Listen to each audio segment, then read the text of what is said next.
Remember last year during the women's college basketball tournament? Well, KC, don't you mean March Madness? No, I mean the women's college basketball tournament. If that makes you feel better to call it March Madness, if that makes you feel more equitable, fine. Here on the channel, though, there is no such thing as equity. Nothing is given, everything has to be earned. But last year during the women's tournament, Angel Reese, she was heavily criticized on social media for taunting Caitlin Clark. Mainstream media, they were quick to jump to her defense. This is racism! How dare these virgins on social media criticize our queen? You know, to be perfectly honest with you, I didn't understand all the fake outrage with Angel Reese. When it comes to sports, I have no problem with trash talking. If you want to prevent someone from doing it, win the game, stop them on the court. It's that simple. But since the tournament last year, the media, they have turned Caitlin Clark into a mainstream superstar. And make no mistake about it, without the assistance of the media, Caitlin Clark would not be the star that she is today. She would be putting up 40 points against some all-girls school in Butte or Butte, Montana, and no one would pay attention to it. Caitlin Clark has made women's college basketball mainstream with the help of the media. Executives in the WNBA dump, they are hoping the popularity of Katie Rue Clark will transition to pretend basketball. For the first time ever, there is a strong possibility that an actual star will be willing to lower herself to become an entry-level trash collector in the WNBA dump. The good news for the WNBA, Caitlin Clark is marketable. She's humble. She is someone that normal people can relate to. Her personal values reflect the values that a lot of people have in America. She's already more famous than every dump diver in the WNBA. Well, KC, what about Brittany Griner? Bob Griner? Bobby G? Bob Griner isn't famous, she's infamous.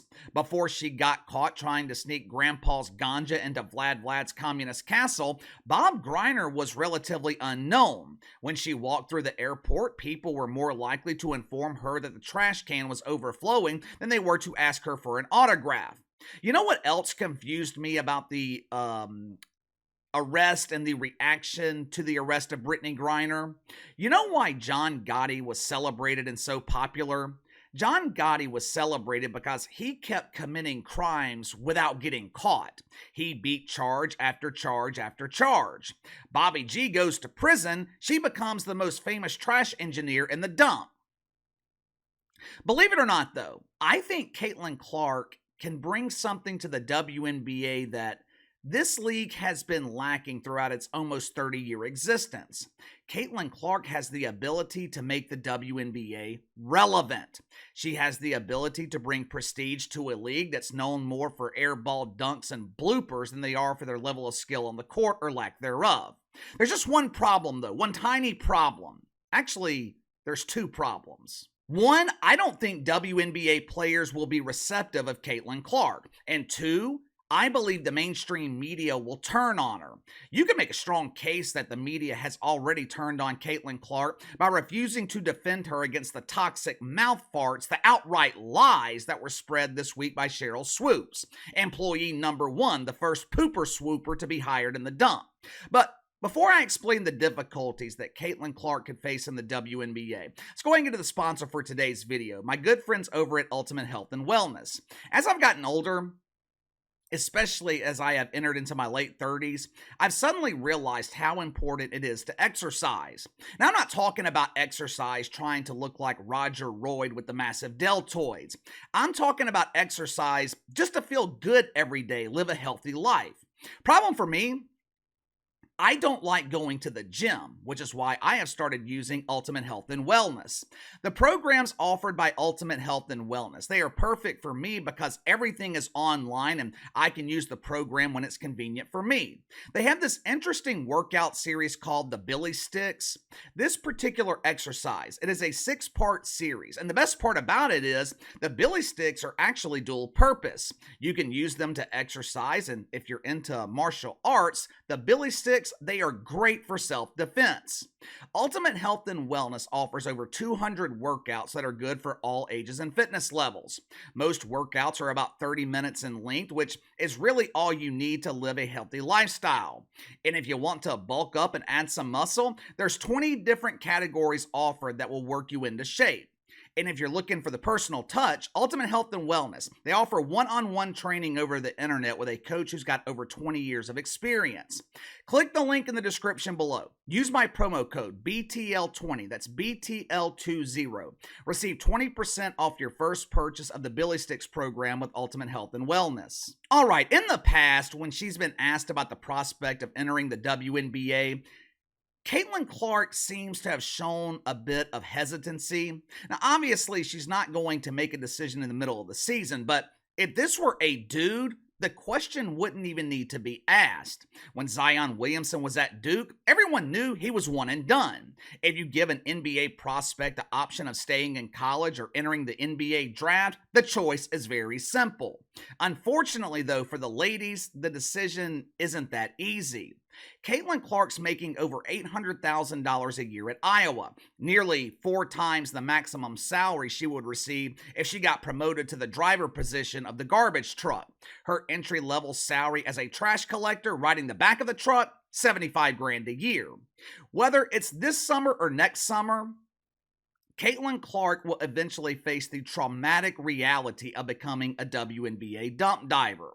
Unless, of course, she chooses to play basketball overseas, which I think is highly unlikely. But it is entirely possible that money is not the only thing that's holding Caitlin Clark back from the WNBA.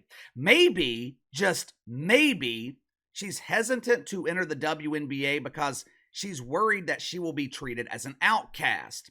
I hate to use the cliche, but Caitlin Clark reminds me of the girl next door. She's wholesome. When you go out of town, Caitlin Clark is the neighbor that you can rely on to water your ferns and watch your dogs.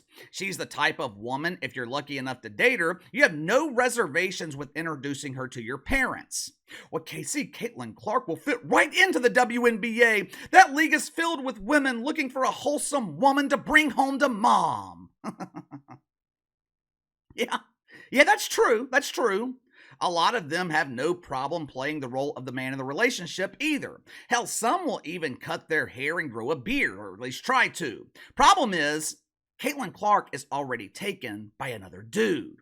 According to former players in the WNBA, that is no bueno in the dump.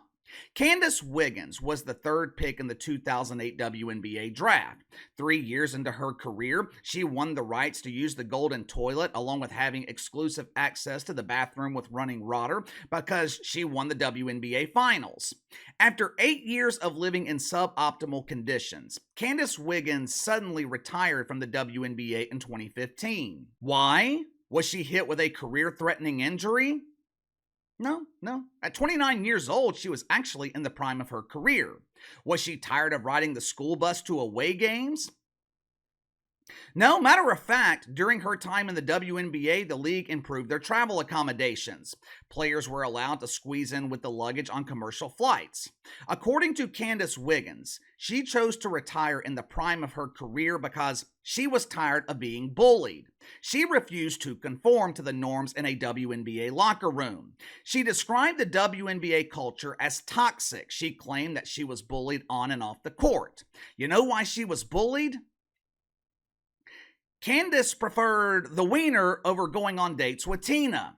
She was a heterosexual woman. Just think about that. She was made to feel so uncomfortable with her sexuality that she retired in the prime of her career. What happened to tolerance? What happened to love over hate? What happened to inclusion? What happened to pretend basketball is for everyone? Candice Wiggins claimed that 98% of the women in the WNBA were attracted to female identifiers. The other 2% are traded from their home dump if they had the audacity to get pregnant. That is strike 1 for Caitlin Clark. Strike 2 is her religion. It's no secret that the vast majority of WNBA players attend Sunday morning services at Woke United Methodist. When they feel the need to talk to their God, they simply step outside and kneel before the oak tree, praying that falling acorns will provide guidance. Dear Oscar Oak, Just for Men hasn't been effective in my quest to grow a beard. Should I change over to Rogaine? Caitlin Clark is a devout Catholic. She grew up in a Catholic school. She credits her success to her foundation in the Christian faith. I just don't see most WNBA players being willing to form a circle in the locker room while holding hands praying to Jesus before games. Strike 3 for Caitlin Clark. Her race. And I hate making anything about race, but I feel like this is where the mainstream media is going to fully betray her. For decades, the WNBA has been completely ignored. The dump has been treated like a never-before thought because most people have never wasted their time thinking about the WNBA. If Caitlin Clark enters the league and ratings double, maybe even triple, and ratings are only high for games featuring Caitlin Clark, rest of the league is still struggling to attract relish to the grilled wiener. What is going to be the first accusation, if that happens? What is going to be the first accusation that the mainstream media makes about America? This is proof that America is racist! Americans never gave a shit about the WNBA when the players were marginalized. The only reason people are watching now is because of the Great White Hope. I believe this league is going to devour Caitlin Clark. There will be feelings of jealousy. There will be resentment. Hell, we've already seen the jealousy and resentment with Cheryl Swoops this week. I know she has been destroyed all week for criticizing and outright lying about Caitlin Clark. But I think the mentality of Cheryl Swoops is the norm in the WNBA. They are not going to treat Caitlin Clark like a hero. I can be your hero, baby. No, you can't. She is not going to be welcomed into this league. When the truth is, if they were smart, WNBA players would be quick to embrace Caitlin Clark. She is their only opportunity at relevance. She is their only opportunity to get noticed. For the first time in their existence, the WNBA would have a marketable star. They'd have someone to promote to the mainstream. Problem is, not only could players in the league reject her, I think the core audience in the WNBA would reject her too. But give me your thoughts on this. I used to ask you guys if Caitlin Clark could save the WNBA, but let's go ahead and adjust the question. Will Caitlin Clark be allowed to save the WNBA? Will she be accepted? Will the media turn on her? Or has the media already started to turn on her? I don't know Caitlin Clark, but I just don't see how she could be excited about her future in the WNBA. Right now, she has got it made at Iowa. Plenty of money. She's adored by the fan base in the community. She's watched by over 1 million people every week on television. She's going to go from that to playing games in empty arenas, going to a league that is barely acknowledged and mostly ignored. Feel bad for Caitlin Clark, but give me your thoughts on it. Sound off in the comments below. Like, subscribe, share the video. I appreciate your support. Best way to contact me is by email at btlkc84@gmail.com, KC_BTL84 on Twitter. I'll see you guys tomorrow.